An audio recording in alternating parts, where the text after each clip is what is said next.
Welcome to the Gynergy Effect, where energy meets intention and transformation begins. We're your hosts, Garin and Yesi, partners in life, love, and purpose.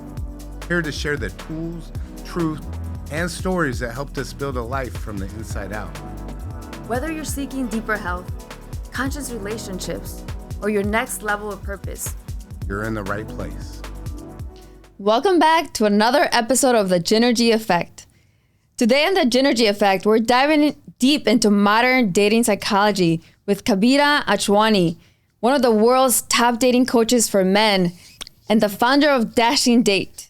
With over 13 years transforming how men navigate relationships, she's a go-to expert on breakfast television and has been featured in New York Times and Cosmopolitan. After losing her partner of 10 years, Kavita brings profound wisdom about love, loss, and the courage to connect authentically. This conversation will challenge everything you think you know about dating in 2025. And with that, welcome, Kavita. It's a pleasure to have you here. I've been personally looking forward to having you. You're like the Matthew Hussey, but for men.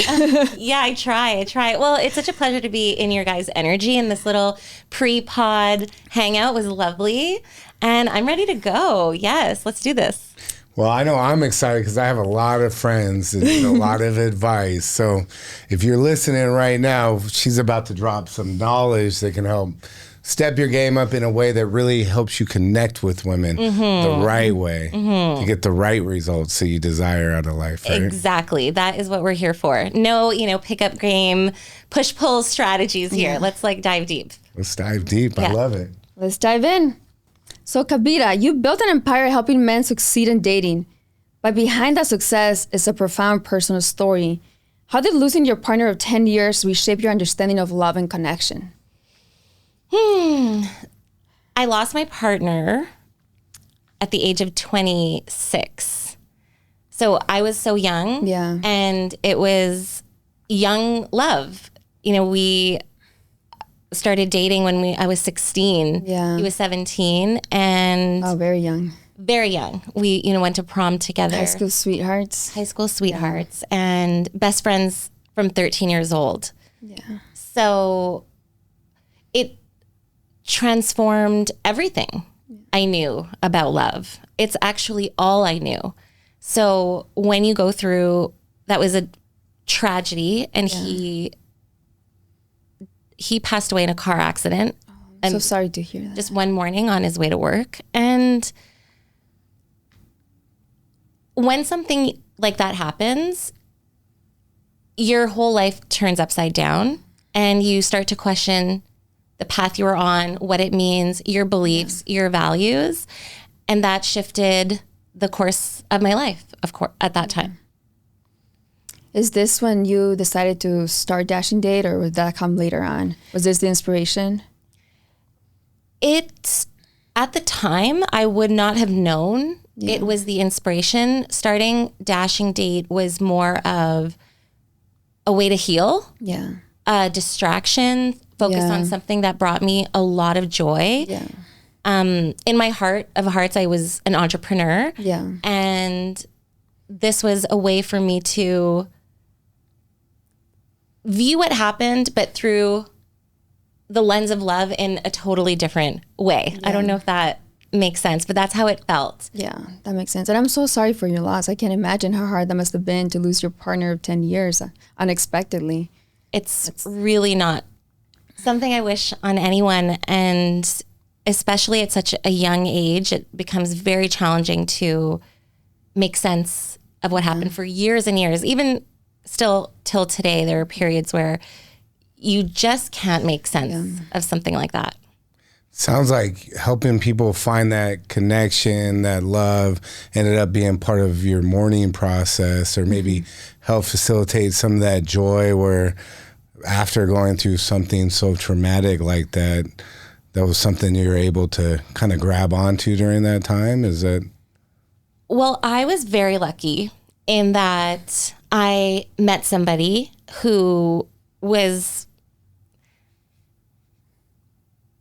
I sometimes think that, if I were to be able to make sense of it, it's almost like if he had to go, his name was Luke. If Luke had to go, it's almost like he gave me this man that's in my life today. Yeah. And so I could have gone down, I think, a very different path after that. But this person who came into my life really also really helped me heal. Yeah. And if I can find a new way to fall in love again, be happy again, so much happier than I ever thought I could be. It's so beautiful to embody that experience. And then you can say to others who are feeling hopeless, who are feeling down, out of a breakup, out of a marriage, or even in a similar situation, that you will find love again, and that love is a worthy pursuit. Yeah. That's so beautiful. Yeah, it's so beautiful to see that you use your such a difficult and traumatic experience to heal and find love, and then go back and help others do the same. Because I'm sure you'll find when people, they share their stories, as you like deep dive with them, they're like, oh, I was hurt from this, so now I put my guard up. And it's almost like that fear of failure or being hurt doesn't allow them to end up attracting the love that they desire into their life. Right. Is that a lot of times what you're able to see, what you see, and then you're able to kind of walk them through your journey and help them overcome? All the time. And that's why I say love is a worthy pursuit, because this is what happens, and you can convince yourself that this isn't for me. Yeah. It's not going to happen for me. I'll just focus on other things. This is not going to be part of my story. And I come across that all the time with men that I speak to. And part of what I've been through allows me to relate to almost anybody. Yeah. And especially working with men, where it can be like, okay, but you're a woman and you don't understand, or you don't know what it's like to be a man and struggle with this. But what I've been through is something that, again, allows me to connect with anyone on any level. So when they're like, okay, well, you've been through what could seem like the worst of it. Right. Yeah. So you get it. And there's a lot of trust that's built in that connection. Yeah, makes sense. And you focus on coaching men specifically. So what made you decide to coach men over women? Women have so many options for support and help.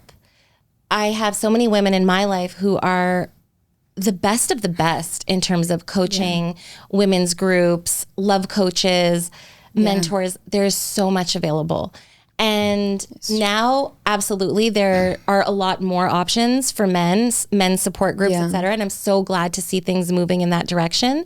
But something that is still very rare is a woman's led men's group like I have, for example. That's true. And in the realm of love and dating, when men are trying to connect with women, please speak to a woman. Yeah. That's great advice. It's like, get that information from the source, right? Yeah. And also, if you're someone who's constantly around, either isolated, which is a big thing that's happening, so not that many friends, always on your own, navigating life alone, or always with your buddies or a few buddies, you're never really in the energy of a woman. Yeah. Right. So when I'm working with men, at the very beginning, they get that sense of like what it's actually like to be around feminine energy. Right. And that's a really key starting point to their journey for success in this area of life.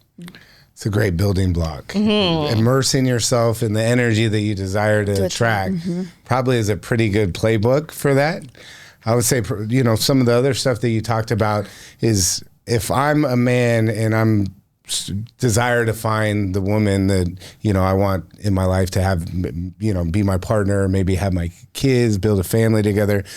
Is it better for me to talk to my single friends that are just dating girls that don't have the relationship? Or if I want to talk to a man, is it better to find a man that has a relationship, that has maybe the family, maybe the life that I desire to have, right? It's like, where are you going to get better advice from? Yeah. I feel like a lot of times people get in a trap of talking to who's around them and not seeking out those other perspectives. Yeah. And if you are in, you know, in Little Italy, for instance, and you're a single man, you're probably around a lot of other single men.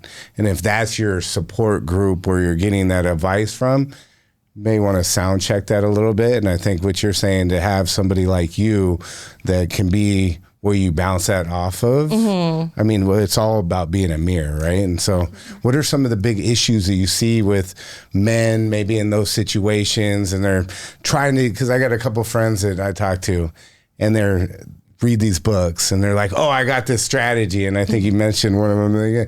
I'm like, bro, like, why do you want to be somebody else and go on dates with a woman to attract them to you? And then when you want to be yourself with them, now they're not attracted to you anymore, and you wonder why. It's like, put yourself out there and like shortcut it. So if you're not a match, when you want to know sooner than 5 months down the road and then have this resentment. Yeah. Reading a book to date is like trying to swim by playing golf. It's just like, let's not do this. You're learning the wrong skill. I love the idea of education, and in my programs too, there's a balance between understanding yourself and where is the confidence getting lost, and what does it feel like to flirt for you? And there is work that can be done outside of the actual dating scene, just to understand, like, why am I feeling so blocked?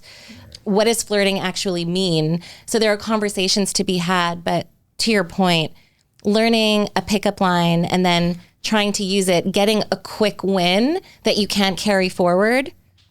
I say this about like using like ChatGPT for dating right now, which is just like, it'll give you, first of all, even I use ChatGPT, and I'll tell my guys, I'm like, hey, because now I know you, and I'm like, let's, say this, give this a try, use it, but do not rely on it, because you still have to show up on these dates, so. Show up and not be like, duh. Checking That sound your like phone. what What do I say now? Have an earpiece in. So what are some of the bigger myths out there about dating when it comes to just dating, and also like women that men have? One of the biggest myths is approaching women is creepy. Yeah. It's just not true. What makes it creepy is the fact that you think it's creepy. So That's I couldn't agree with you That's anymore. a great point. Garin actually, he before you said it, we met at the gym, so he approached me at the gym, and I know a lot of like women and men, they don't know if like, oh, if I approach a woman at the gym, does that come off as creepy? So we'd love to hear your thoughts on that as well. And before, I'd like to share my thoughts, if that's okay, because this is a conversation I have with my friends all the time. So I want you to sound check me and see if, well, I tell them all the time, like, I want to engage with people that are doing things that I desire to do and like share the same values. So if health and fitness is important to me, and the gym is a place where other people take care of themselves, health and fitness is important to them, and I approach that conversation in like a curious way, and like I would never go up to a girl and be like, oh, you should lift this way, this would be a better way for you to do it, you're doing that wrong. You never want to correct form in the gym. No, like that's a big no-no. Right. More like better way would be, in my opinion, is like find something unique about them to maybe compliment or say like, you just have great energy every time you go to the gym, or like, I just want to acknowledge that. Like everybody likes some sort of acknowledgement around something that's real about them, or that they identify with. And it doesn't have to be their physical appearance, right? So if you can find a way to just start that conversation as a normal human being, not put so much pressure on it, I think that's a good way. And then I would, like, my strategy is not to sit there and talk for like, I want to just maybe plant a little seed. If it's a gym, I know I'm probably going to see them again. Plant a little seed and continue to move on. So maybe it sparks a little bit of curiosity. It's very persistent. He was very persistent. Well, you have to make it known at some point, the intent. And like, but continue like that process, right? Of like, just read the situation. Like, don't try to force something that's not there to be forced. Well, in terms of strategy, there's something that I would refer to as situational awareness. So rather than going in and right off the bat complimenting, which for both sides can feel a little bit, especially if you're working out, like, and can feel awkward for the guy as well, especially if you already have these preconceived notions about how it's going to come across. Acknowledging the situation. I know you're in the middle of your workout, but I just want to let you know, I know, I see that you're grabbing your water. Just announce the thing that's actually happening. I know you're on your way out, but I just want, so that one little move, it's so simple, but it tells the person that I'm not just coming in here with my own agenda. I'm very present. I'm absolutely aware of what's happening here. And another, this is like, again, a little bit more on the strategic side, but this is what I mean. It's nice to like do the inner work. And then the strategy is just like so nice to layer on top, is act like you got somewhere to be, right? So like you just said, be on your way somewhere, because nothing is worse than if you're not interested as the woman, which is totally allowed, feeling like this is going to linger on. Right. You don't want that. So I'm just like, also you can just be like, I'm headed out and I know that you are finishing your workout, but I just wanted to let you know.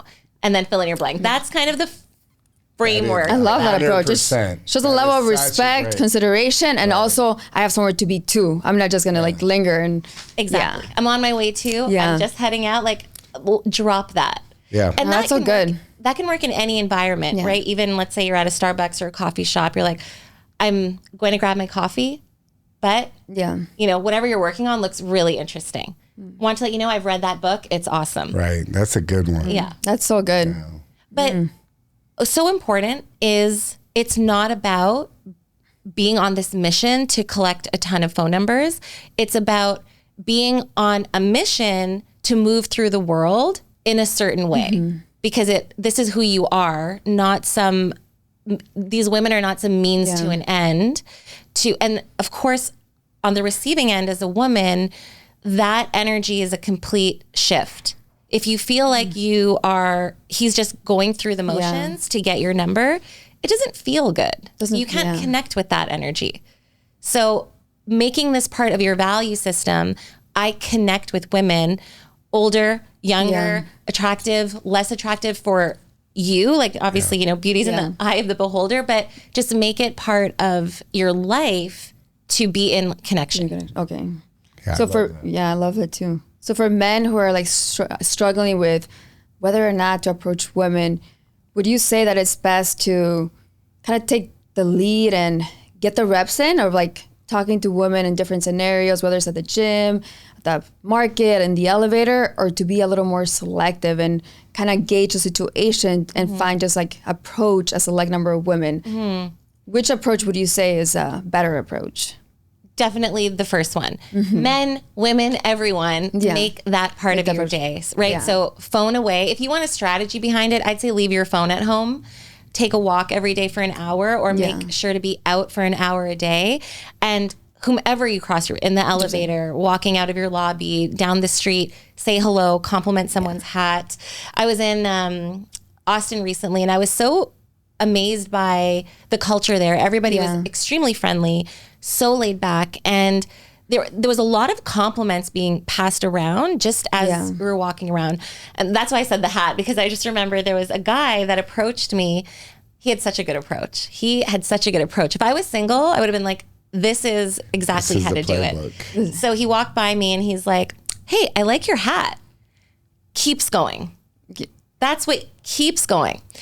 Gauging my response, right? I think he looked back. I wasn't paying too much attention, but he looked back, and I was like, hey, thank you so much. So right away, he's seeing that I'm friendly and I'm engaging, comes back. He's like, oh, you're a very beautiful woman.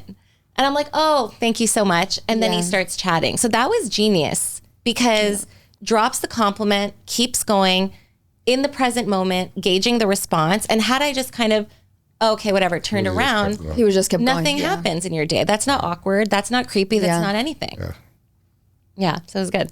That's good. I mean, she's dropping some major game here for you guys. So, please take notes. I mean, it's a powerful thing. So, what would you say for a man that they just have that uncomfortability, right? So, I know we're going over getting the reps.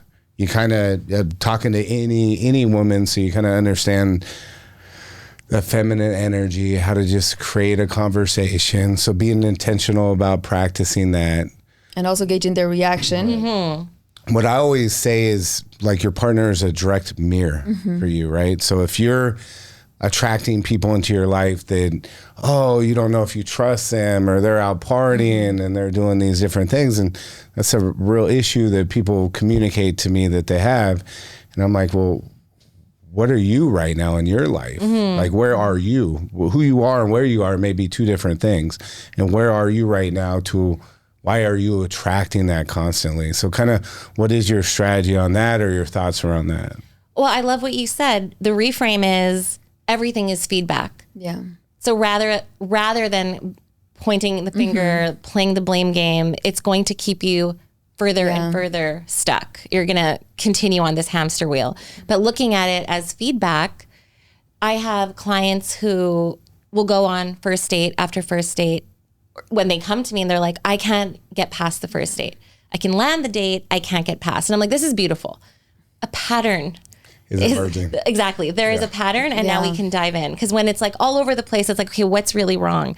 And Patterns are information, yeah. Patterns are information. So instead of feeling like stuck, it's like, this is actually great news. Like half the battle is won here. So now it's just like something is happening on these first dates. And so often, here's an example. I ran a matchmaking agency for many years. So one of the beauty, something that is of such beauty for clients was after each date, I would get feedback from the man and the woman. Yeah. So after a date, and this would happen for women also, by the way. The woman would come back. Let's give the guys a break. Let's talk about women for a sec. Yeah. The woman would come back. Nice. And she'd be like, oh my God, the date was amazing. Had the best time. And then he would be like, I'm actually not that interested. Yeah. Right. And then the woman would be surprised. Right. Yeah. So without, obviously, that's a unique situation having a matchmaker, but you will end up in a situation which is like, well, I had a great time. And again, I didn't get the second date over and over. But I would get that feedback. And it could be as simple as she didn't smile the entire date, or her body language was kind of standoffish, not realizing. So she could have been nervous, not having a good time, but not realizing that she's communicating something different. So he liked her, but he's getting a signal that she's not interested, and he's not really He doesn't want to be rejected either. He doesn't want to be rejected. And he's like, but I don't think she likes me. And I was trying really hard, which is why she had such a good time. Yeah. It's like, I'm trying really hard. I'm doing all the things, but I wasn't getting any positive kind of feedback loop here. Yeah. And so those are game-changing moments, right? So when you actually can take some time to reflect after, or if you have a bit of a checklist. This is the only time checklists are allowed in dating. I was going to ask about after, which is like, hey, how did I come across? Like, was my body language relaxed? Did I say thank you? Like little things that you're not a bad person. You're the best. But in those moments where you're feeling kind of nervous, some of those things can go out the window, and you don't even realize that you may be coming across as disrespectful or not appreciative. You never know. So what are some ways that you would say to address those? How can you be more mindful, like during the date, or how, like the feedback that you're giving as a woman? What we just did before starting this podcast, some breath work, slowing it down, realizing that one of the biggest mistakes I see men make is they forget that there are two people on this date or part of this conversation, and they take all the pressure on themselves, thinking like, I have to make this date go well. I have to carry the conversation. I have to secure the second date. And something that's so beautiful about relationships, as opposed to you being at the gym, which is, you got to work out, you got to run, you got to get those abs. No one is participating. No one's doing it for you. No one's doing the work for you. Yeah. The beauty is when you're on a date, you're two people, and actually relieving yourself of some of this pressure will benefit everybody involved. Share that space with the person. That's great advice. And everybody likes to talk about themselves, right? Like people feel like they're the most seen when they're talking about themselves and the other person's receiving, not so much as, taking the stage the whole time. Like really making the other person feel seen and heard goes a long way. Also, just again, as a reminder, sometimes, you'll go on this date and you'll want to be really polite. Men do this all the time, and women do it too. So when one person is taking over the conversation, it can be seen as a red flag. But if you're not doing your part and chiming in and sharing, or, you know, like offering an opportunity to take the torch, you know, like pass it to me. Let's help each other out a little bit more. A big problem with dating today is we are walking into these dates often ready to find a reason to leave. We want to find the red flags. But instead of being like, oh, all he's doing is talking about himself, try and help out. Maybe he's nervous. Right? Maybe you just keep nodding and smiling, and he doesn't know what else to do. He doesn't know that he should stop talking. On fire right like, now. Exactly. He's like, I'm on fire. She's laughing. Everything. So what are some of the ways to like pass the torch, like in a polite, respectful way? If you feel like, you know, this person's like taking the whole stage, but you kind of want to like take the torch a little bit, but you don't want to do it in a way that's like rude or disrespectful. So for your audience, I'm going to say, take a break, right? Like go to the bathroom, pause, so that, and give the date a chance to like restart. It's almost like look at your date like a meditation practice where it's like, okay, we've been going back and forth. My mind has wandered long enough. Yeah. I'm going to come back. Like going to the bathroom is like coming back to your breath. Break like a physical reset. Yes, a physical reset, 100%. Yeah. I love that. So simple. It's so simple, but it goes so on. What I hear from men is, one, if you're the one talking all the time, probably losing on the date, no matter how great your stories are. It's always good to probably ask questions, right? Like open-ended questions. Be curious. If you're allowing them to speak more, that's probably a good strategy, right? And like highlighting them more than you're highlighting yourself.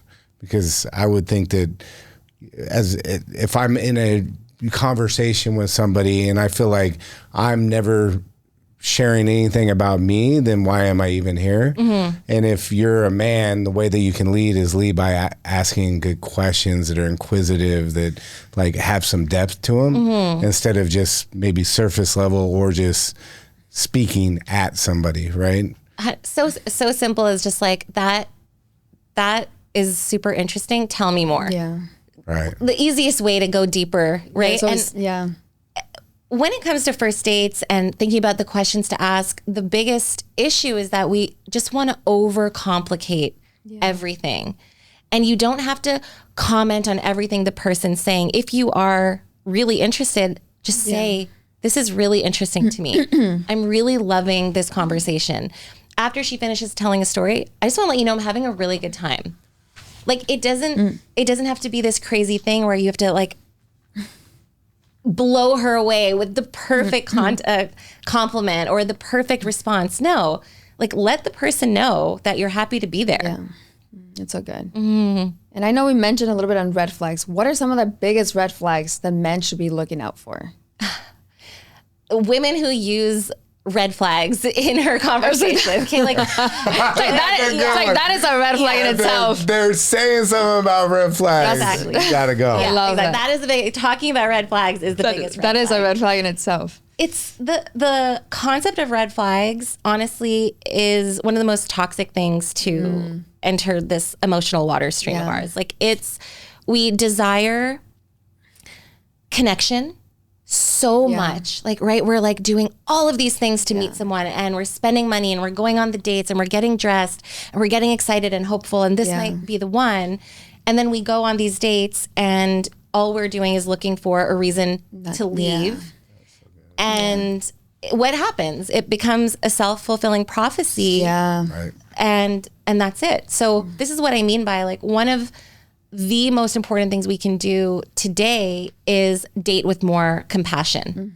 Whether you're swiping, like look at these people as humans that are putting themselves out there for love. Yeah. Like, come on. And okay, sure. Some profiles, yes, they didn't put that much effort. But for the most part, the people that really are looking for love, a little bit more compassion, and also not sizing up what this person's story is. Yeah. You can look at me and never know. Obviously, you're never going to assume that that's my original story. Yeah.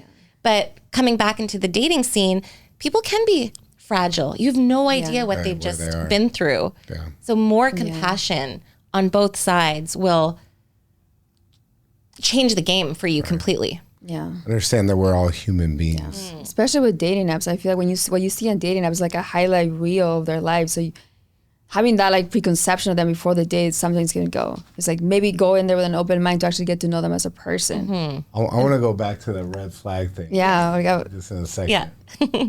Okay. I had another question about the dating apps. So like with I would like before we go to the dating Okay. apps, then we'll fall back, 'cause I think that's the dating apps. I already can see that's Another big conversation. open chapter and We'll do red flags and then dating apps.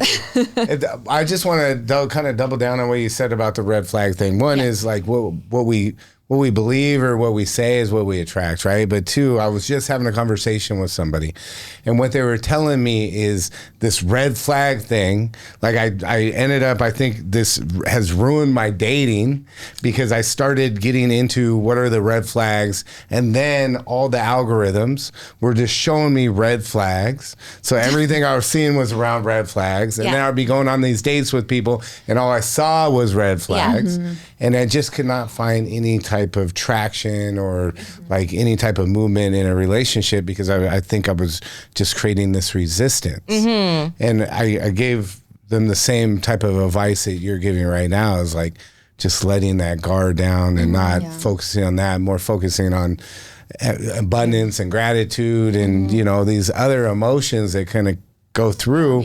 Understand we're all people, right? And what we look at and what we, so I just want to like emphasize. And I have seen a shift on Instagram where now there's a lot of like green flag videos, not just red flags, but I've seen like I feel like people have become more aware of that, and there's more like green flags too. Or maybe I have. Yeah. 'Cause I definitely used to see more just red flags. Now I feel like there's a combination of green flags and red flags. People respond really well to like some sort of lens to look at things through. Yeah. That's why we love the red flags, right? It's just like, what's happening here? I'm not really liking what I'm seeing. We've created a term for it. We grab onto it. We love it. Oh, it's a red flag. I'm out. Yeah. Right? We like these ways, as limiting as they can be, to make decision making very easy. However, I had a client recently, and through our work together, he ended up meeting someone. They've been dating. It's been amazing. And they were going to a cottage recently where they were going to like meet the friends. So she was going to meet his friends. He was going to meet her friends. It's very, very early. And then we were chatting, and he's like, this weekend, Kavita, it's going to be like the test phase. Now I'm really going to find out like if this can move forward. And I was like, let's just talk about the test phase. Yeah. Let's think about what kind of energy that brings to your weekend. Because now you're looking for what's right, what's wrong. You're putting her like in a test. Yeah, and you're like microanalyzing every situation instead of just being present. Yeah, well, exactly. So yes, but telling him just be in the moment is harder than if I give him a new framework. So instead of, because he's already feeling that, and like that's there. Is this going to work or not? But I'm like, can we reframe it? So he came up with this on his own, but I'm like, I need you to give this weekend a new name. Yeah. I offered him a few. He didn't like them. That was, but he's like, I'm like, excuse me. Like, these are really, I'm your coach. No. He's like, I'm going to he's so sweet. He's like, I'm going to workshop this with my friends, and I'm going to get back to you. It was I love that. Yeah. And then he came back. He's like, hey, we have a new name for the weekend. It's the Dream and Discover phase. Dream and that has a much like nicer tone to it. Changes everything. Changes the game. Right? And Discover is so nice because instead of a test, you're learning something new. You're being curious. Exactly. When something's different about this person, or you didn't expect them to react that way to your friend, or now you're discovering, and that completely changes how you're seeing this person. And it of course changes the course of the relationship. So one thing I can offer people, instead of looking for red flags on your first date, second dates, third dates, I'm going to offer this. If you wouldn't break up with them about this thing in 5 years, don't break up with them right now. For example, someone has a giant pimple on their face. First of all, so much courage for going on the date. Yeah. But you know what? We're so easy to dismiss someone over these tiny things, but you would never break up with someone that you're in love with over a pimple on their face. Like it's going to come and go. Yeah. Most people wouldn't. I definitely would. Yeah, exactly. So, but anything, if you really, I hope not. Garen's like, but you never know, right? Like you want to fall in love with this woman with a perfect figure. In 5 years, her figure might change. Yeah. Right. Like just remember that what you're seeing today is not going to be the thing that you're going to be seeing long term. In fact, this person's on their best behavior, most likely right now. And this is about discovering and uncovering and figuring out who this person is. So that's just one lens to at least allow yourself to zoom out a little bit. So it sounds like shifting your perspective from like judgment to more curiosity and what can I learn about this person rather than judging that situation or the scenario about like whether it's a green flag or red flag. Just Putting so much pressure on it. so much pressure. Yeah, it takes off like the pressure. It feels lighter to be like in a discovery phase. Yes, it's so much lighter. Like, do we not all want to feel lighter? And when you're coming in with that lightness, imagine how the person on the receiving end feels. So everything that we're talking about here is accelerating genuine connection. We're removing obstacles in our way. Yeah, this is so true. Even I was on our first date, I was so stressed out and I was running late, like 45 minutes late. And when I walked outside, Garin has such like calm, like grounded energy, and I instantly felt like safer and lighter. And that allowed me to show up more authentically in like the whole date, and we had an incredible connection. But if he hadn't showed up with that energy, I probably would have stayed in an energy of anxiety and like stressed out and flustered, and we probably wouldn't have had a second date. And for a man, I could allow my ego to be like, oh, she's late, she doesn't respect my time, and made it all about me. But in actuality, it was about her. She was in the middle of moving, all her stuff was packed. And for me, I was just grateful to spend time with her. Right. So like that was my focus. And so if I had to wait 45 minutes, big deal. Like what is, but a different version of me would have been like, oh, F that girl, she's late, she doesn't respect me, doesn't respect my time. What is she really doing? Right? We tell ourselves all these stories. But if, like you said, if we give more empathy, if we understand people are human, they go through different experiences. With compassion. And most of the stuff isn't even about us. Yeah. And that's what it had nothing to do with Garin. I was just moving. We take so much meaning in all of that. And then we start telling ourselves these crazy stories that it just snowballs. So and we do it in business, right? We do it in with family. So just imagine in dating when you are feeling vulnerable, when maybe you are out of a breakup, when maybe you haven't dated in a long time, that feeling is really amplified. Yeah. So we want to, again, be more on each other's team. And one thing I'll say, what's really nice about, first of all, yes, men, take notes, because it is your responsibility to bring that grounded, calm energy, because it will shift the entire foundation of like that date, what you're building upon. And the other thing is, you can't fake the being cool about it, right? Because there could be some guys that are like, okay, it's cool that she's late, I don't care, I'm just happy to spend time with her. Yeah. Right? There's that. And then there's the way you said it and felt it, which two, like the same idea, but two completely different intentions and energy. Right. So you can't fake because then one is good guy, which is you. And then the other is like nice guy syndrome, which is compromising your integrity for her and pretending you're okay with something when you're really not. When you're not. That's two different things. Two different things. Right? Yeah. It's a very slippery slope. That's a very slippery slope. And if you're not okay with it, that's also okay, but don't pretend. Like it's okay to set like a boundary for you if that's like the case, right? Exactly. 100%. Yeah. So question for you, red flags versus, so there's one thing I talk about is non-negotiables versus things that are negotiable maybe, right? And so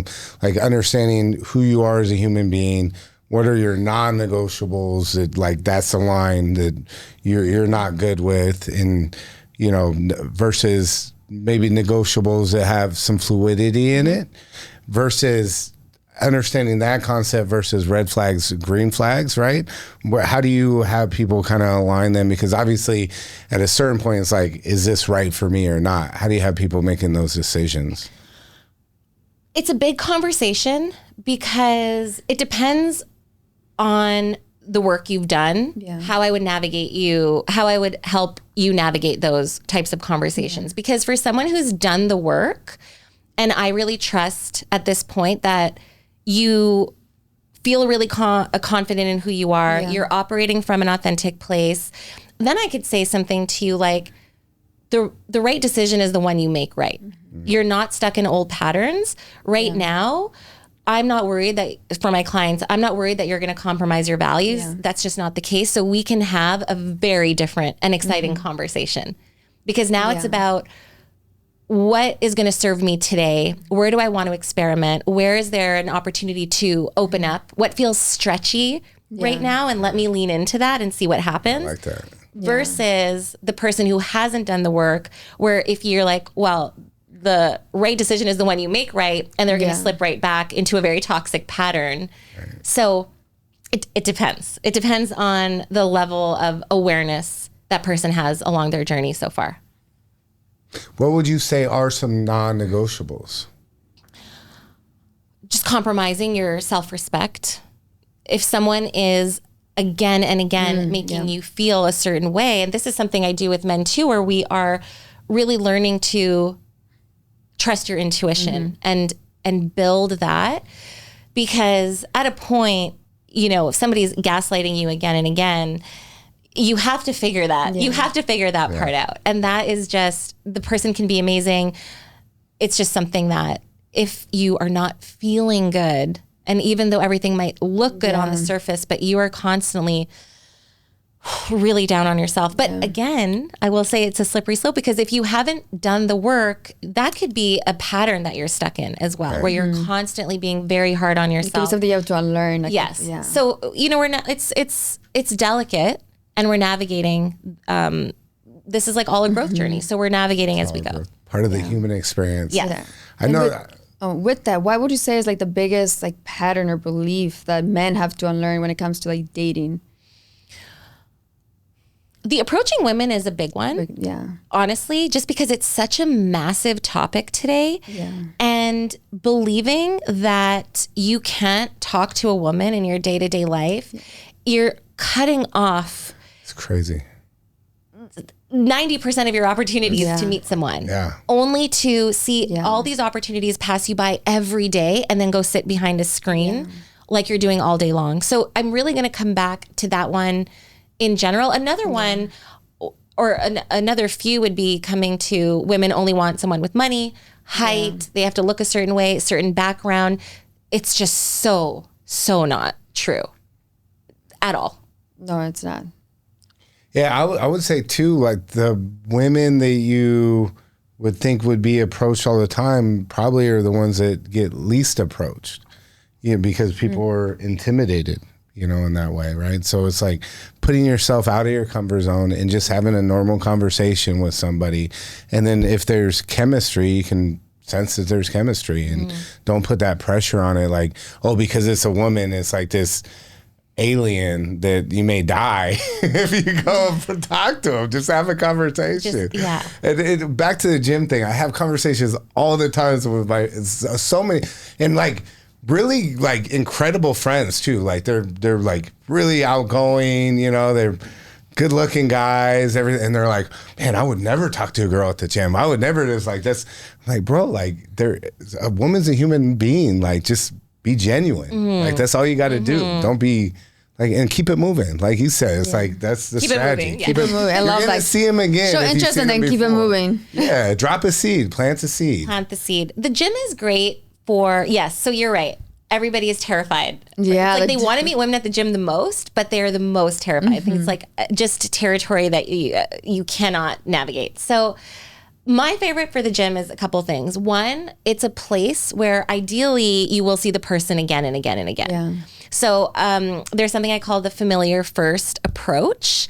And this is based on a psychological phenomenon called the mere exposure effect, where the more we become familiar with something, the more we have a tendency to like it. Yeah. Right? So it can be a song. Yeah. So if I'm like, okay, yes, you have to listen to this song, and you're like, this song is really weird. And then you hear it again, and then you hear it again, and then you're like, Kavita, I love that song. So it's just familiarity, right? You cross someone in the lobby, you don't really say hi, and then you see them again. They just moved in the building again and again and again, and next thing you know, you're grabbing coffee together. Yeah. So using familiarity to your advantage, and remembering that dating is not the short game. The dating is in a lot of cases the long game. So not feeling like, okay, now or never, now or never. Yeah. Sometimes it is now or never. You're passing each other on the escalator. Yeah, maybe you gotta now get or it never. right then. But in other environments like the gym, hopefully you will see each other especially again. if it's like the normal gym that you go to every day, right? Exactly. And release that energy of like, hey, if it doesn't happen, like don't worry about it. Don't put so much pressure but I'm going to see them again. So you can nod the first time and let that familiarity do its thing. But if you are going to approach, my 2 favorite times is when she's walking into the gym or walking out. Like if you can find that sweet spot when she's not actually working out, is a really it's a really like open. I really don't like when I'm interrupted in like mid set. Like when that's the worst. That was the worst for me. Yeah. Like walking in, walking out, or even like when I'm like stretching, warming up, that's okay. But once I'm like in the middle of like my heavy lifts, that's like, do not approach me. Don't do it when that's the wrong. Even asking like, are you training for something? Like I've seen you, I've seen you like a few times that here. is a great way. Are you like working towards some things? Yeah, it seems like you're serious about your fitness. Curiosity, Showing curiosity. I bring that back before we go into the next part, which I think everybody wants to hear about, is dating apps. Dating apps, I want to come back to that one, I want to kind of understand what your perspective is versus, meeting somebody in the wild versus meeting somebody on an app. And then before we get to that right there, you said one thing that I think is important. If somebody is going by in an escalator or and you gotta take that action in that moment, and you you see somebody and you're like, okay, that I need to I desire that. Yeah. What's the right approach and strategy in that situation? This is coming back to what you said earlier. Opportunity is when luck meets preparation. So here's luck. You have an opportunity with a girl you find super cute. Oh my gosh, it's here. We're finally alone. It's all. Preparation is having this be part of your life. You are a man who moves through the world, connecting with women, and it's just going to come versus it feeling like you are like trapped and how do I do this? Because you will freeze and you'll miss the opportunity. So that's being prepared. It's kind of like when you're giving a speech, right? It feels like your first time getting on stage and may feel like, nerve-wracking. But if you practice your speech a few times, you've done it a few times, once you're doing the next speech, it's like, okay, you're not as nervous. You're able to do it. And even if it's in that moment, it's like maybe it's an impromptu speech, but the fact that you had the practice beforehand makes you feel less anxious, more ready for it. What I would add to that is, let's say in a business context, so if opportunity is when luck meets preparation, there happens to be someone in the audience that day who's going to be your next business partner or who's going to invest in you, right? So luck, right? That you have a lucky moment and now you've prepared and then you get the opportunity. Men love sports. So it's like with baseball, you're not just up at bat and there's like the pitches and you're going to strike out. You have batting practice. So you're in the batting practice and these are thrown at you and you're taking swings and it doesn't matter, there's not so much pressure on it. That way, so when you're in the game and you're taking the real swing, you're accustomed to how to swing the bat and everything else, right? Because that's like being in the wild, talking to women maybe that you're not that much interested in, so that it doesn't put that amount of pressure on you when all of a sudden, now I don't talk to women, now I'm talking to the most beautiful woman in the world and I don't know what to do. Exactly. 100. So funny. I have a client who had never approached a woman in his life, and then he took one of my programs. He is, first of all, he ended up coaching men, not coaching officially, but like other men in my program who lived in the same city. They started going out with him just to watch him in action, because the way he does this now is amazing. And he actually went against my advice, which I love, because he was like, is it a good approach to just walk up to a woman and tell her she's beautiful? And I'm like, I don't really like that approach. That's the only thing he does, works like a charm. Why? Because it's so genuine. It's authentic to him. But he will let any single woman who he finds attractive, let them know that she's pretty. And it doesn't matter, wedding ring, pregnant, grandmother, it doesn't matter. So and that's why, because it's so authentic and he's doing it to literally spread good vibes. And then when a woman is quote unquote out of his league, because this is his language. He's like, Kavita, I can approach any woman out of my league now. That's because amazing. and he's completely detached from what happens after that.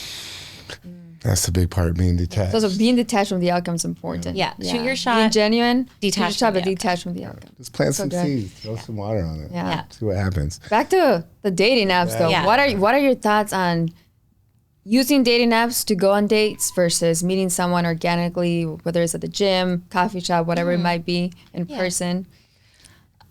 I call it bold dreams held loosely. You have this bold dream of this abundant, beautiful love life. Yeah. How you get there doesn't really matter, right? Use all of the paths that are available to you. When something's not feeling good anymore, something's not really feeling right, Yeah. try something new. I don't like the idea of relying solely on apps. The same way we shouldn't rely solely on just connecting through Instagram. Here I am with you guys, like these connections are important. So sitting in front of each other, having this energy exchange. So it's the same with dating. Like, don't only go like one direction and be like, this is the only thing I can do. I think apps are amazing. At your fingertips, you have the opportunity to meet so many women in your city who are literally out there with their hand up being like, hey, I'm potentially up for dating you. So this comes back to a mindset shift, which is like, be so grateful that things have shifted the way they have. Of course, as things change in any area of life, there's going to be the pros and cons. Yeah. But apps, what a gift. What a gift.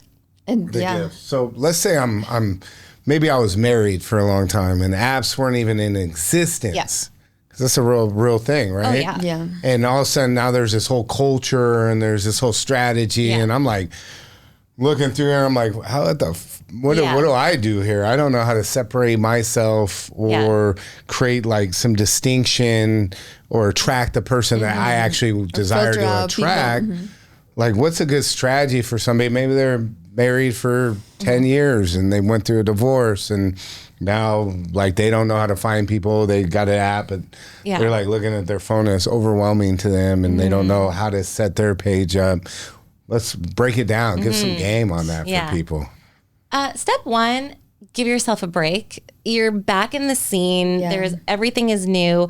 You are not supposed to know how to do this. It's like somebody who has been working the same job for 40 years, gets fired, or, I'm like so out of the corporate scene. I don't know the language anymore. Like laid off. Laid off. Yeah, like it's I like fired. Either one, laid off or fired. Yeah, exactly. And you see this happen, and it's sad, right? You're like 50 years old, and then you're back in the job scene, and everything has shifted.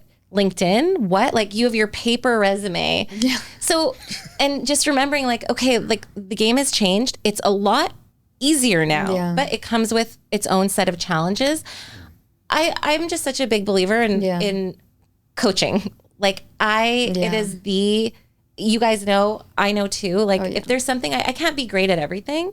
Right. So for the areas that I need help, and this is a direct path to something that's very important to me, I'm going to work with someone and get it done. I'm going to give all the tips, but generally speaking, it can be, even me today, if I really wanted to set up LinkedIn, it's not a game I know, I would hire someone to be like, get me on here, get me looking really good. I want to stand out.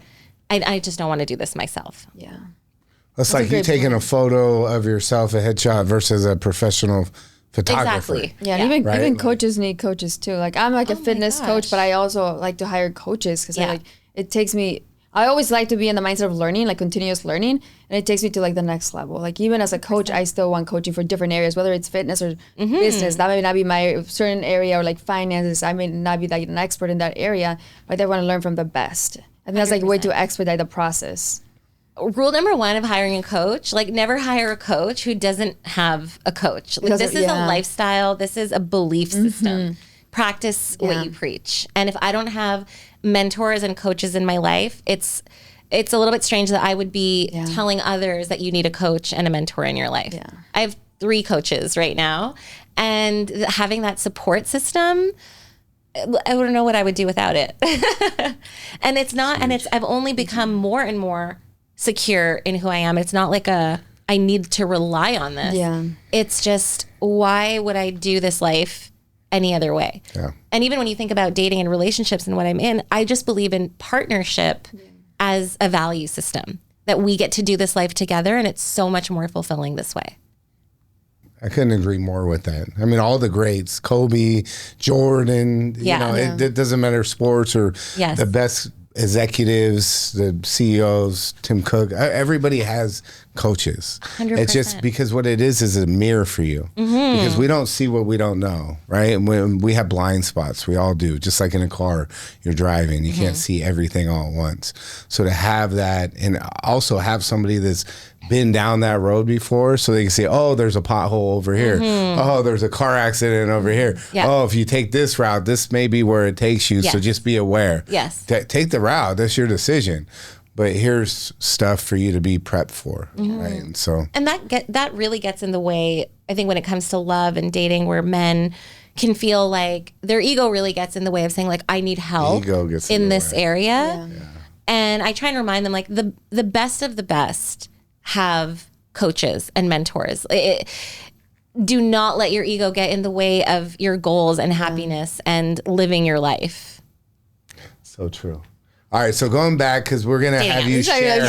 I want you to share all your information so people know how to get in touch with you, because I think you have this unique perspective and such great energy, and like I have a very specific way that I look at things. It's very fluid, but also like I have my kind of experiences that I've drawn and seen and very much in alignment with the way that you think. So I appreciate that. I mean, it makes me feel somewhat good in that way, right? Like we're on the same page. Saying that, what would be if I got my phone out and I'm trying to design my, Tinder or whatever apps there are, what are the Hinge, Bumble, what is there a difference between the different ones, and how do I position myself so I have the best opportunity to attract a date? Yeah, let's do it. So let's go for some really strategic tips. Your dating profile should feel like it was just written. Okay, so don't talk about that you love to travel and that you're a foodie and that you're career oriented. It's super boring. Everyone it sounds says that, like everybody says it, and it sounds generic. like you could have written it 10 years ago Right. or today. What tells me that you're a foodie? What tells me that you love to travel?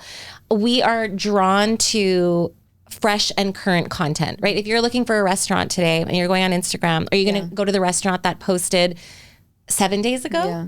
Or they have an active story and they posted yesterday, right? You're like, that's how we are drawn to content just naturally today. So when you write things like, just got back from Japan and, still missing my favorite sushi. So right there, I know that you love sushi. Yeah. I know you don't have to write sushi lover. Okay. I know that you are maybe a foodie. I know that you travel the world and you just got back. That feels exciting to me, right? Just got back from Japan and already planning my next trip. And then in brackets is important. You could put in brackets, Greece is on my list. Have you been? Ooh, that's already a conversation starter. I like that. Instead of being like looking for my next person to travel with. You are not allowed, everybody listening, you are not allowed talking about what you are looking for. Your profile is meant for someone else to be like, this is who I'm looking for. So a well-written profile. Please say that again. Because I think that's just that mic drop moment. Yes. That people really they need to hear this one thing right now. Everybody makes the mistake of putting on their dating profiles what you're looking for, where what you need to do is shift it to being the person that they are looking for. So your profile is meant to be all about you, top to bottom, everything about you.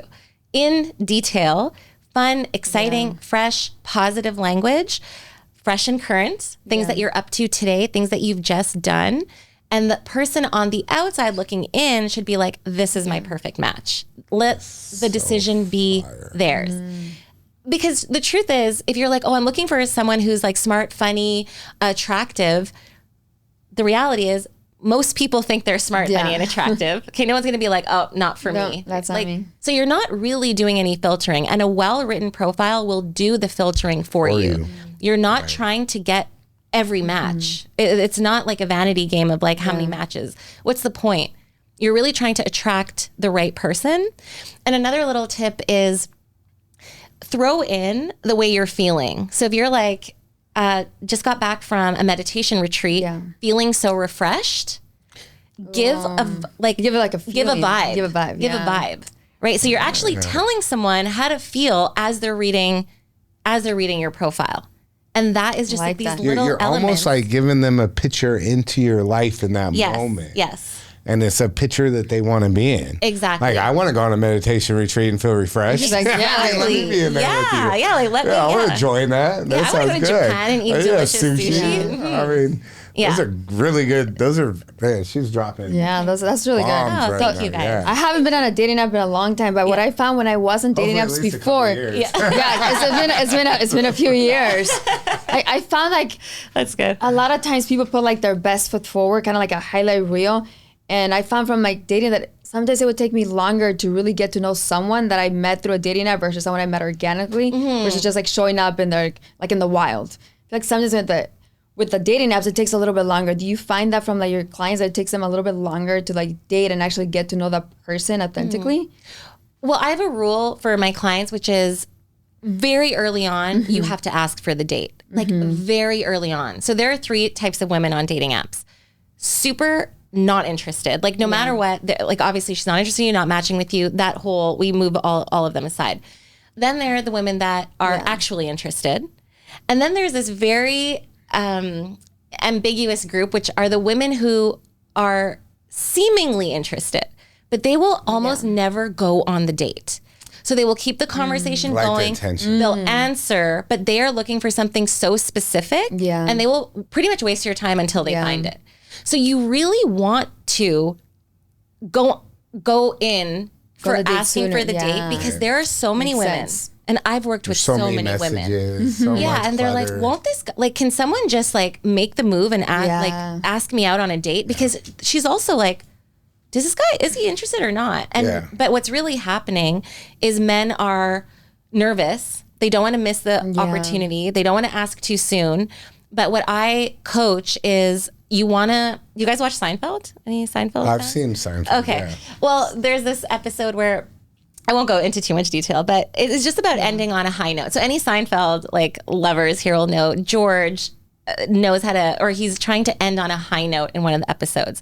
Meaning when you're in that conversation and you're at the point where there's like some back and forth, the banter emoji, she LOLs, that's when you ask. Listen, this is really fun. Would love to take you on a date. What are you doing this weekend? Like you have to go in because otherwise you don't know each other. Yeah. So it's just as soon as it dips, you're it's like catching the wave right at the crest. You have you're either gonna, but once that wave crashes, and lost your like it's not the very same challenging thing to get that back. Exactly. When the conversation dies, you don't know each other. You're going off pictures. You're going off text. It's really hard to pick it back. People are busy. Yeah, it's hard to man. Like Yeah. And if you have her attention, and women naturally have more matches on apps. When you have her attention and that back and forth is happening, you really have to make your move because they're giving you the attention back. It's telling you you're on a dating app. Yes, you're on a dating app. What more do you need to have the lead up to be like, hey, let's go on a date. Yeah. Like, what's your schedule like this way? So that's a good question, right? So how do you frame it in a way that allows there not to be rejection? Like if they're not available this Saturday at 7:00, and then that just ends it with a no, right? Like what is the best way to ask for the date on an app? So if she says no, I mean, when I was coaching women, I'll be like, ladies, like throw the ball back, be like, I'm not free Saturday, but. Yes. So I would really like that women listening will do their part as well. But I'm a big fan of the follow-up. I would not see that as a rejection. Okay. So you just have to go in for it because where are you going to end up? Back at square one. It's an app anyways. Yeah. You're not getting hurt.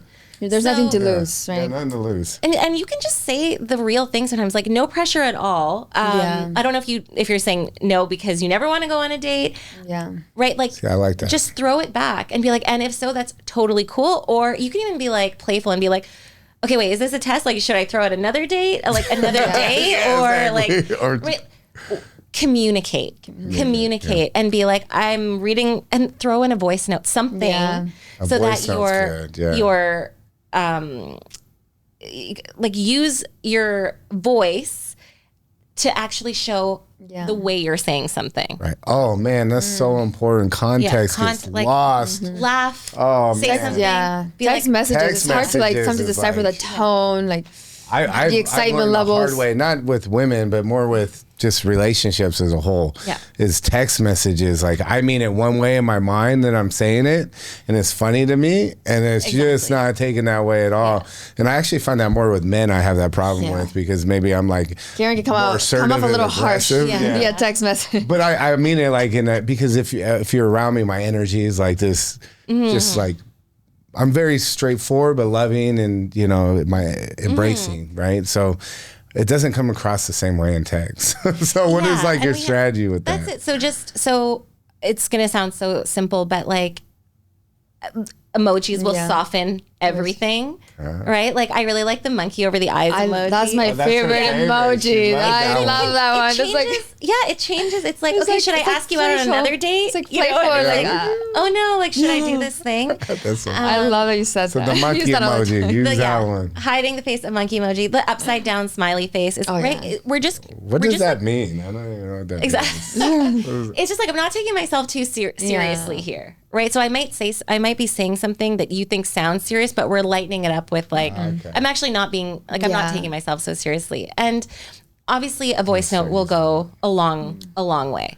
Yeah, I like voice keep them under 15 seconds. Yeah. When you've just met someone, keep it under 15. Oh, that's under 10, man. under 10 you're golden. Okay. She will listen to it. Under 15 is good. In the beginning, beyond 15 What about seconds. long messages too? Like No. I get long text messages. I don't even read them. Split it up. If you have a If you lot send to me a long say, text message, I'm probably not reading it. So if you have a lot to say, split it up into like three, That's four the way. very short messages. that's better than one long message. 100%. So 3 or 4 short messages. People are lazy. It's not, Very we lazy. are like humans are like inherently lazy, and we're not trying to be rude. We are all living very busy lives. So the minute we look at the phone, like I'll chat with my girlfriends all day if we're like one sentence back and forth. The minute one of my girlfriends or me, we go like the big text, we're no man's land. Like I'm not hearing back or they're not hearing back. It's true. Usually I take more time to respond to those. I want to be more present because I'm like, okay, this is probably more serious, so I should probably take my time. Yeah. And then you forget. And then you forget. Yeah, that happens to me all the I time. got so many messages I get from so many different platforms. I can't even keep track of anything. Exactly. I really have to develop a better strategy around that. I'm building an app around it right now, actually. So a whole platform. It's called Gynergy Life Operating System. And it actually has a relationship manager built into it because I have such a hard, I meet so many people, and like you're saying, I love talking to people and I love connecting with people in a deep way. Yeah. And I cannot remember people very well. And then, like, it's you like. need your own little like bio. Right. And then I have so many messages that come from different places, and like, who am I supposed to follow up with, when, and how? And so I'm building this thing that helps solve kind of that like noise to signal ratio, I call it. Very systematic approach. Like it. This has been great. Oh, I'm so glad. You're dropping just like continuous amount of knowledge. Yeah, incredible knowledge. So. Yeah. So, aside from the one-on-one coaching, you also have a group called the Huddle. What is that? Huddle. Yeah, the Huddle. So this is a men's dating program uniquely held through the eyes of a woman. So I've 13 years experience in this space. I'm in dream relationship, and I'm bringing to this group of men all of my dating strategies. So we have a backlog of must be at least like 50 blueprints of anything and everything regarding limited beliefs, mindset shifts, your core values, like everything from a foundational basis. I also have a framework where it's the Persona 1 and Persona 2 framework, which is really for the first time understanding how to disconnect from the way you think you're showing up in your dating life and not identify so much with the way you've been showing up, because it's not actually your true self. This man who is dating today and constantly getting rejected, not being able to connect with women, this is a result of years of possibly isolation, possibly getting rejected. So every time that happens, you build a bigger block around yourself, bigger and bigger. So in my group coaching, the first thing we do is we start to chip away at this block that's essentially like suffocating your authentic self. And then it's paired with all of the dating strategies. So everything from the approaching women, connecting with women, flirting, dating apps, like all the things. And I have guest speakers come in as well, bringing, I'll have sex therapists come in. This is like a little left field from where we've been talking, but a lot of men, are dealing with porn addiction who are single. Big obstacle in being able to, have an intimate connection with a woman, going on a date and being able to feel like, okay, this is a real woman in front of me. What do I do now? So I'll bring experts in to talk on these subjects. That's been a huge part of the Huddle program that even took me by surprise when I launched it. So, I mean, that's powerful. Powerful. Yeah, because I talk to my friends about this all the time, is like, porn is a really bad, like, I just think it's a slippery slope to go down. Yeah. Because one, like, you have so much value to yourself that when you just engage in that, you're just basically giving that away. Like, it's like you're not valuing yourself. And maybe that to some people sounds stupid or silly or whatever else, but it's so true. When you put a higher value on yourself than playing with yourself, watching porn all the time, and like not understanding the intimacy and that connection and why that part's important. And I think I'm hypersensitive to it because I grew up with my mom. She, I've talked about this a lot, but she was on meth and she wasn't there. She didn't raise me. I had a lot of childhood trauma. I didn't understand connection with women very well. I learned that through porn. I thought porn was intimacy. I thought that was how we connect with women. The way that I engaged in sex was not in an intimate way. It was like in that, from porn, right? Like and I had to unlearn that behavior, and I had to become very mindful of like, what is this? Why do I feel this way? Where does it stem from? How does this actually come up in life? And then it actually attracted me to other people that were like, had those same issues. Yes. And that ended up being this snowball effect that created a life or relationships I didn't desire. Right. And so then I had to do all that work, and that's part of why we built everything we build, is because doing that self-work that you talked about, and we're so much in alignment on that, is so important. But I have so many friends that like, they don't understand the value of what that is. Or maybe they're out of a relationship and then they're just sleeping with a bunch of women. And it's like, bro, like, do you not value yourself? Like, yeah, it's cool to like go out and maybe feel like you need to conquer something or whatever else. Like, at the end of the day, like, you have just as much value as somebody else does. And when you just are so easy to give that away and that energy, because every time there's an energy exchange, and if you're exchanging energy with people that don't value themselves, what do you think that means? And that's what you want. Like, that's what you want out of your life. And so I actually went through a time where I did semen retention, where I didn't, ejaculated, I didn't have sex. I did that for like 6 months. And I found that to be like, it was a very clear, powerful place to be as I worked through that and understood myself much better. You're going to come and talk in the huddle then. Exactly. This is why you're bringing to the table in the huddle. Thank you for sharing all that. It's such I'm actually so glad that we got to this point in the conversation, which I didn't expect, but this is a big problem, and a lot of people aren't talking about it because there's shame associated with it. They, even to themselves, they'll want to pretend that their struggles on the dating scene are about other things, and deep down they know that this is a really big part of it. I actually worked with a client for a year before he told me that he was addicted, had a compulsive behavior with escorts. And I'm like, I've been your dating coach for a year and I didn't know this. Yeah. And he'd gone through so many beautiful like aha moments during that time, shifted everything. But and even I was like, this guy is amazing. Like he probably should have met someone, but something probably should have moved forward. Yeah. And it was only when then he was like re-upping to continue working. And then he was like, okay, if we're going to continue, I have to tell you something. And now, you know, he's conquered that behavior and is come out the other side, and everything changed. It's actually, from an energetic standpoint, it's wild, because until he let go, like at that point where he let go, women started responding to him completely differently. Wow. And they don't know. Nobody knows. But it's in the way he's showing his up. energy, right? I shifted. His ability to connect. The block is gone. Right. Yeah. So it's big, big work. And I'm seeing a lot of this now with men in the huddle. So all that to say, it's a men's group. It's focused on dating and relationships. And I lead it. I coach my clients every week. Yeah. And the camaraderie in the group, where these men bond, and we have a group chat where they communicate in between the sessions. It's next level, and it's beautiful to see what these men are experiencing.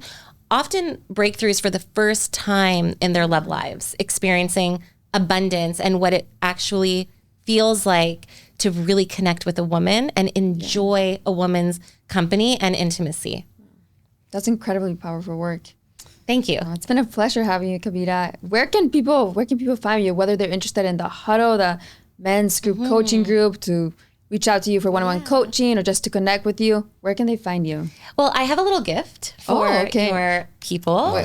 So I have a master class that normally I sell. I would love to offer it for free. It covers 2 key areas. So one is nice guy syndrome. Yeah. So what we were talking about before, what's that difference between you're a nice guy, but women aren't responding to you, but that energy shift into just being, I'm a good guy and women respond to me.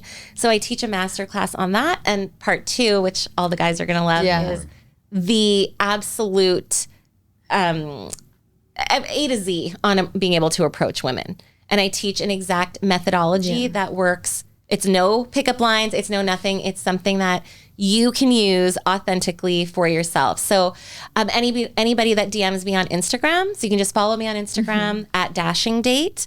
And anybody that DMs me Gynergy, will send that masterclass over for free. Thank you so much. That's so generous of you. And I know our Gynergy community would really benefit from this. We have so many singles actively dating in our community, so thank you so much. Yeah, I just want to say, I feel like you are the real deal. Like you have such a genuine energy, and the way you speak, it's not rehearsed, it's from your heart. You can sense that, and I'm just so grateful that we all were able to connect. So thank you so much. Guys. And I mean, if I can offer something to you as well, I mean, you've created such a beautiful space for me to be able to sit, be myself, and speak from my heart. There was a few times I was like, whoa, I didn't think I would like pull that out today. Like just the 5-year thing, like if you want to break up with them, it's just not something that it's like in my back pocket, but the energy here is so nice and easy to be in that it makes it very comfortable for a guest to just like flow with you guys. So thank you for this time. Oh, thank you for your time and energy. It's been a pleasure. Yeah, so thank you for tuning in for today's episode. I hope you guys found value from it. I think you will. Take these strategies, implement them into your life, and let us know the results that you get back. And we can't wait to see you. If you saw value, please like, share, follow, subscribe, do all those great things. And we'll see you on the next episode. If this episode spoke to your soul, share it with someone you love and tag us at the Gynergy Effect. We'd love to connect. And remember, your energy is your power. Use it with intention.